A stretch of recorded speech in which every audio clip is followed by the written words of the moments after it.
Most people, when they start at the gym, they're expecting results. They'll have goals that they want to achieve. Otherwise, why do they turn up there in the first place? Those goals can be anything from being stronger, bigger, more muscular, greater definition, or improving a sport and just being better at that sport. All these goals require physical exertion and progress to actually achieve them. But how many people become disheartened because they're turning up every day and they're just not seeing progress? Now, one of the reasons, which is where most people tend to focus, could be their training program. Quite often, and I'll use, say, bench press as an example, someone will go, I'm stuck at 100 kilos, I just cannot get past 100 kilos, I've hit this plateau, I've been at it all year, what am I doing wrong? Can anyone give me some ideas and some programming, some training?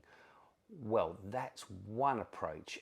And on the subject of bench, we could say, okay, if your bench is failing at the bottom, then put in some pause presses.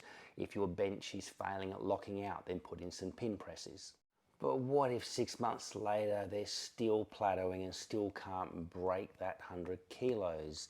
There's another big aspect to achieving your goals, and that is how you're fueling yourself. Diet is a big reason why a lot of people hit these plateaus and just cannot get past them, both in weightlifting and in sports in general. Bigger, stronger muscles move more weight, but they don't get that way unless they're fueled right. Some may not want to be bigger or more muscular, they just want to get better at their sport.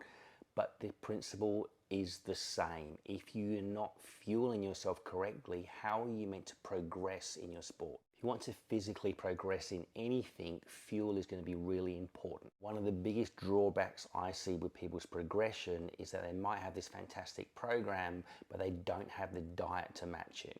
Most of the time, the diet is just completely ignored. If you want to progress through a plateau, if you want to get better at your sport, no amount of fancy programming is going to get around a shitty diet. So you really need to make sure and ensure that your diet is matching your program. And that's how you're going to break through these plateaus and progress.